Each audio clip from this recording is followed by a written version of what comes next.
ഞങ്ങൾ ഉന്നയിച്ച കാര്യങ്ങളിൽ ഏറ്റവും പ്രധാനപ്പെട്ടത് ഒന്ന് ഇരട്ട വോട്ടുകൾ. ഇരട്ട വോട്ടുകൾ പരിപൂർണമായും നീക്കം ചെയ്യണം. രണ്ടാമത്തത് സെൻട്രൽ ഇലക്ഷൻ കമ്മീഷന്റെ എപ്പിക് ഐ ഡി മറച്ചു വെച്ചുകൊണ്ട് പുതിയ ഐ ഡി നൽകി വോട്ടർ പട്ടിക ഇറക്കി. അത് കാരണം വ്യാപകമായ കള്ളവോട്ടുകൾ ചേർക്കുവാൻ ഇലക്ഷൻ കമ്മീഷൻ കൂട്ടുനിൽക്കുന്നു. ഒരാളുടെ സെൻട്രൽ ഇലക്ഷൻ കമ്മീഷന്റെ എപ്പിക് ഐ ഡി ഇല്ലാതെ സ്റ്റേറ്റ് ഇലക്ഷൻ കമ്മീഷന്റെ ഐ ഡി കൊടുത്ത് മാത്രം ആ ഐ ഡി മാത്രം ഉൾപ്പെടുത്തി വോട്ടർ പട്ടികയിൽ പേര് വരുന്നത് കേരളത്തിലെ ലോക്കൽ ബോഡി ചരിത്രത്തിൽ ആദ്യമാണ്. അതുകൊണ്ട് ആ എപ്പിക് ഐ ഡികൾ പൂർണ്ണമായും രേഖപ്പെടുത്തണം എന്നായിരുന്നു രണ്ടാമത്തെ പ്രയത്നം. മൂന്നാമത്തത് KL സീരിയൽ വോട്ടർമാരാണ്. KL സീരിയൽ എന്നുള്ള വോട്ടർമാർ ഇലക്ഷൻ കമ്മീഷൻ ഇപ്പോൾ ഒഴിവാക്കിയ സീരിയൽ നമ്പറാണ്.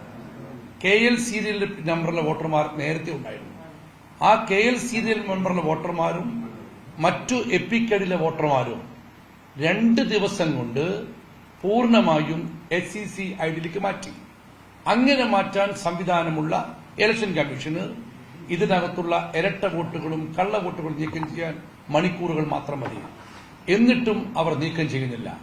അതുകൊണ്ട് ശുദ്ധീകരിച്ചതിന് ശേഷവും ഞങ്ങൾ നൽകിയ പരാതികൾ പൂർണ്ണമായും പരിഹരിച്ചിട്ടേ ഫൈനൽ വോട്ടർ പട്ടിക ഇറക്കാവൂ എന്ന് ഞങ്ങളായിരുന്നു ഞങ്ങളുടെ പ്രയർ. ഇലക്ഷൻ കമ്മീഷന് വേണ്ടിയുള്ള വക്കീൽ ഹൈക്കോടതിയിൽ വന്ന് ഞങ്ങളുടെ പരാതി ലഭിച്ചു എന്ന് സമ്മതിച്ചു. 2 ആഴ്ചക്കുള്ളിൽ ഞങ്ങൾ കൊടുത്ത മുഴുവൻ പരാതികളും പരിഗണിച്ച് പരിഹാരം കാണുമെന്ന് പറഞ്ഞുകൊണ്ട് ബഹുമാനപ്പെട്ട ഹൈക്കോടതിയുടെ ഉത്തരവ് ഞങ്ങൾക്ക് ലഭിച്ചിട്ടുണ്ട്.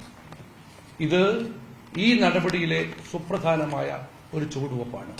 കൃത്രിമമായ വോട്ടർ പട്ടികയും ക്രമക്കേടുകൾ നടത്തിയ വോട്ടർ പട്ടികയുമായി ഇലക്ഷനെ നേരിട്ട് സ്വന്തം നിലക്ക് വളഞ്ഞ വഴി ജയിക്കാമെന്ന CPM നേതൃത്വത്തിന്റെയും അതിന് കൂട്ടുനിന്ന ഇലക്ഷൻ കമ്മീഷനുമേറ്റ ഏറ്റവും വലിയ തിരിച്ചടിയാണ് ഹൈക്കോടതിയുടെ ഈ ഉത്തരവ്.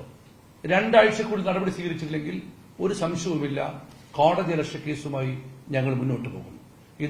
ഈ ഉത്തരവ് കോഴിക്കോട് കോർപ്പറേഷനാണ് ലഭിച്ചത്. ഇതിന് സമാനമായ ഇടങ്ങളിലൊക്കെ ഇത്തരം ഹർജിയുമായി ഞങ്ങൾ ഹൈക്കോടതിയെ സമീപിക്കാൻ പോകുന്നു.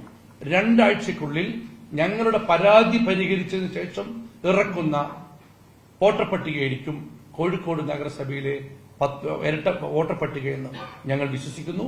അത് പ്രകാരമല്ലാതെ ചെയ്യാൻ ഒരു സെക്രട്ടറിക്ക് ഇനി സാധിക്കാൻ പറ്റാത്ത അവസ്ഥയാണ്. ഇതിനും ഭയാനകമായ ചില കാര്യങ്ങൾ കൊടുവള്ളി മുനിസിപ്പാലിറ്റിയിലുണ്ട്, ചെങ്കോട്ട പഞ്ചായത്തിലുണ്ട്. കൊടുവള്ളി മുനിസിപ്പാലിറ്റിയിൽ ഉണ്ടായ കാര്യങ്ങൾ പ്രിയപ്പെട്ട റസാഖ് മാഷ് നിങ്ങളോട് പറയും.